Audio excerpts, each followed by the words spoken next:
Ito na po, nagayat na natin yung mga gulay natin. Ayan. Ayan. Papakulo na akong tubig.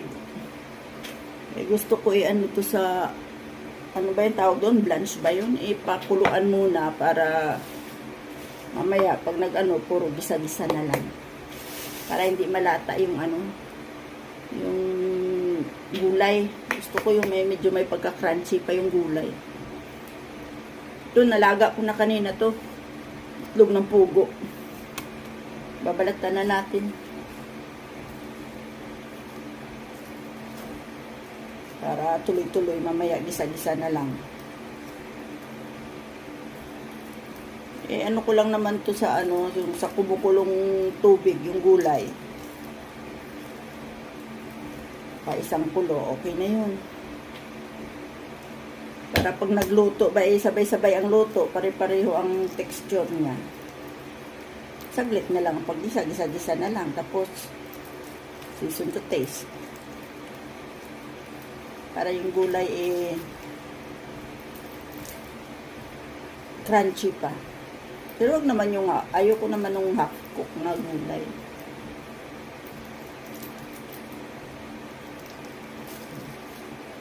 Ako, pag yung bunso ko ang nagbalat nito, bago makatapos magbalat, kalahati na lang.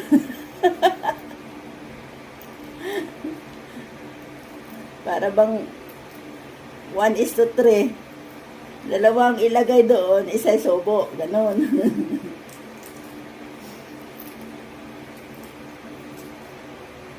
Balatan na natin lahat para ready na lahat.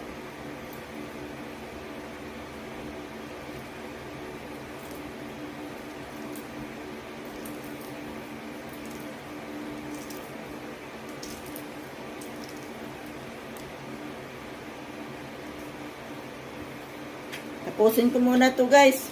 Balikan ko kayo mamaya pag na tayo sa process na ng pagluluto. Hello po.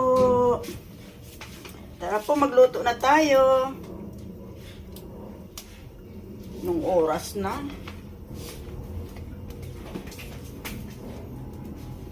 Eleven pasado na pala. Tama-tama lang yun. Alas 12, luto ko na to. Saglit lang naman to eh.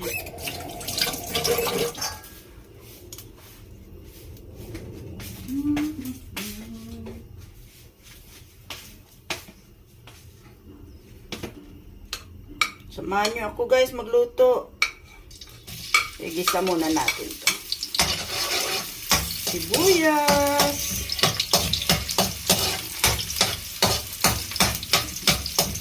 Okay guys, nakaluto na. Yan. Sunod natin ang bawang. Bango. Bango talaga ng amoy ng pag nagigisa.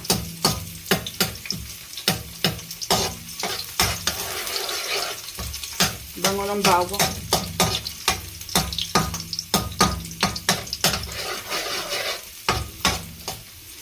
Tapos, ito guys, balon-balunan ng baboy, ng manok.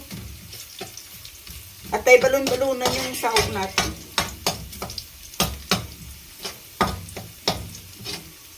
So, ano na natin ng konti. Pero ano na siya mabango. Yan. Meron pa ditong konti. Unahin natin ang gisa yung balon-balunan kasi medyo matigas yun.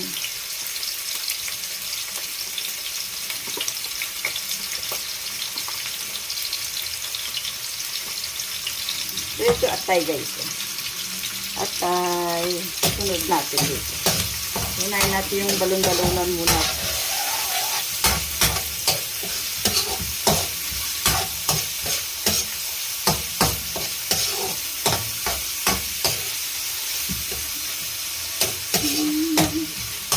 Bangus yan.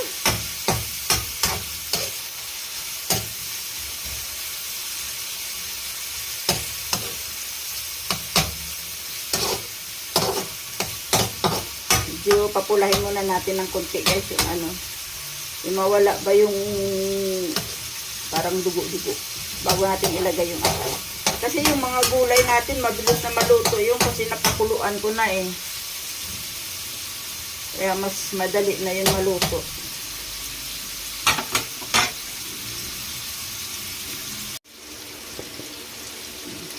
Lagay na natin guys yung atay. Ayan.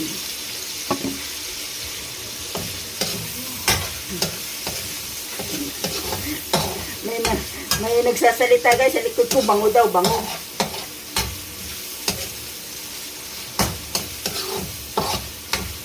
Lagyan na natin ang atay. Lagyan natin ang atay naman, mabilis lang naman maluto. Paminta.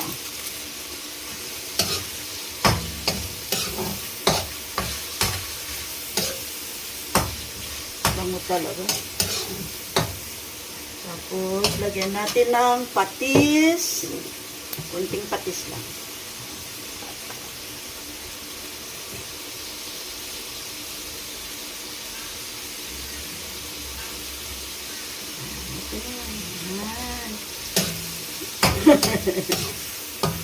Amoy na amoy yung patis. Masarap yan.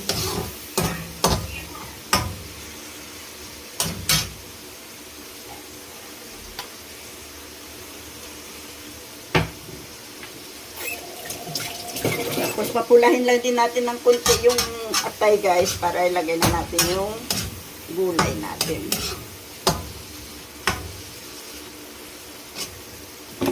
Ayan siya. Ayan siya. Oh.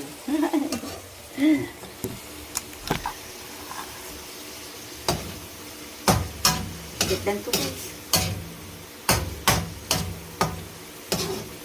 Kasi yung naman natin, yung gulay, napakuluan ko naman eh. Batawag doon, blanch batawag doon. Para paglagay, kunting kulo lang, luto na. Tapos yung gulay pala guys, nung pinakuluan ko, yung tubig na pinakulo ko, nilagyan ko kunting asin. Para yung gulay ay may lasa na.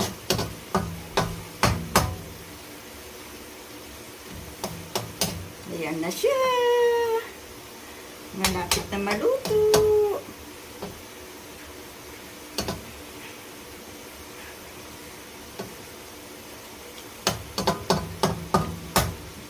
Ayan na.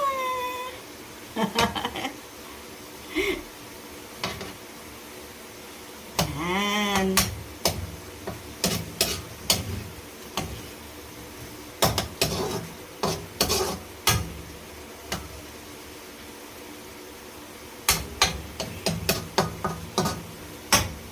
Pwede na natin ilagay yung gulay natin. Ito pala, pinaghalo ko na yung sayote, saka yung carrots.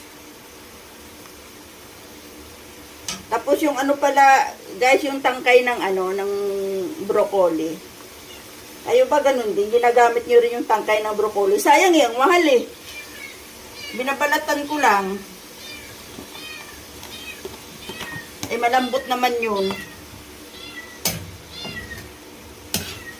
Pwede na.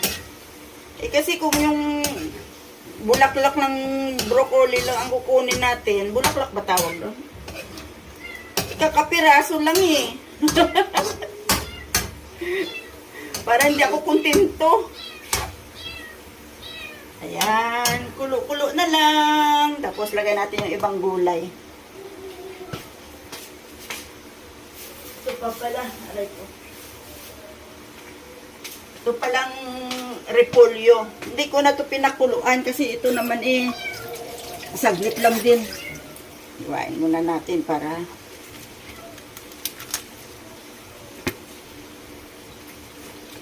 ito din na kailangan pakuluan kasi saglit lang ang nito, luto na.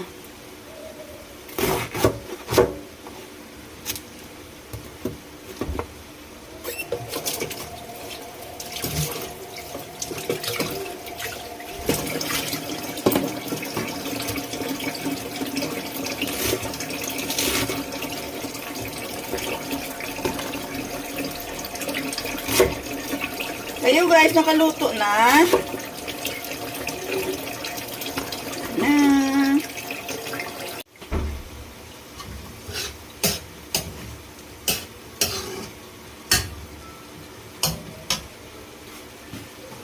Halo na natin to guys, yung broccoli. Napakuluan ko rin ito. Saglit yan.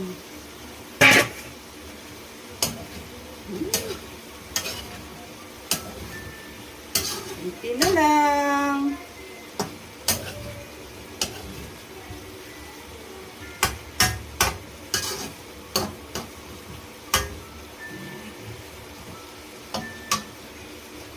Tapos, lagyan natin oyster sauce.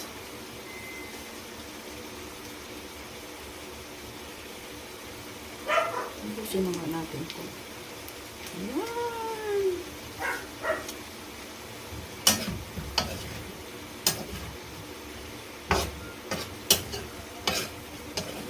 Diba? Naluluto na to.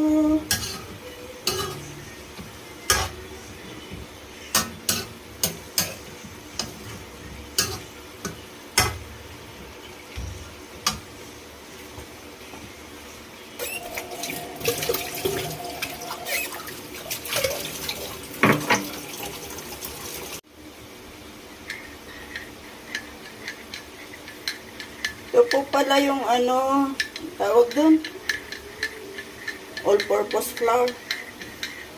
Tunaw ako dito para sasabaw-sabaw. Sarap, may kunting sabaw. Pampalapot na rin. Ayan.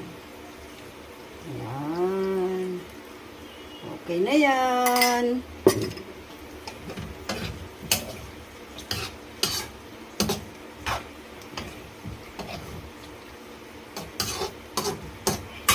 Ayan na siya.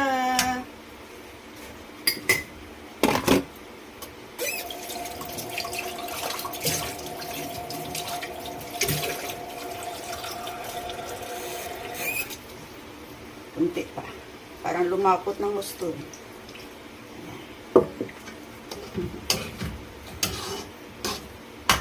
Ay, okay na to. Pwede na kumain. Alagay na natin tong repolyo. O, di ba? Repolyo ang huli kasi ang repolyo mabilis naman maluto. Tayo ko rin sa repolyo yung sobrang latang-lata.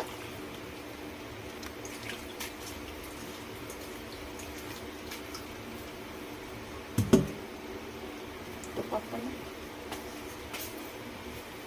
Kalimutan natin bell paper. Oh. Pwede na. Tapos repolyo. Sabay-sabay na sila. Ayan.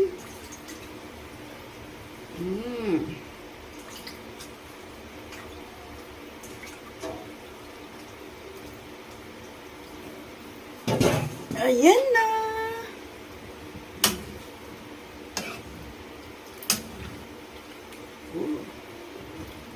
Tapos, lagay natin yung itlog ng pugo.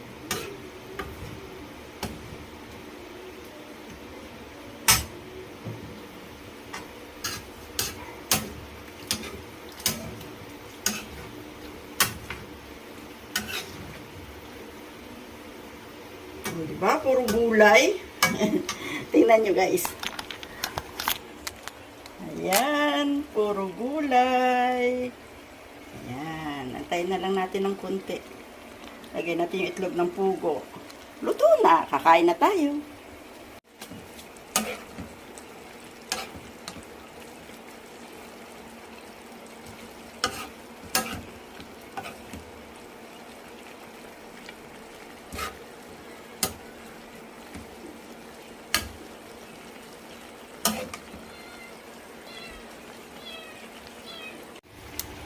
Luto na po.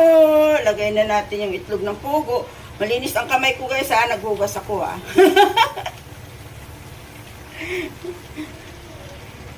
Yan.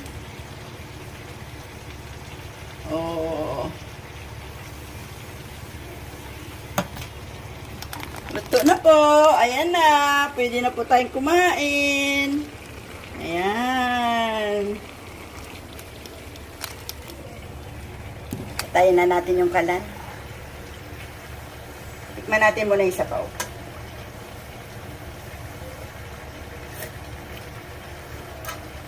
Oks na guys. Ang sarap.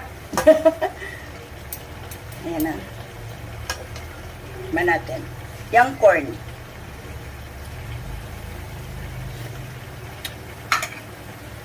Ano?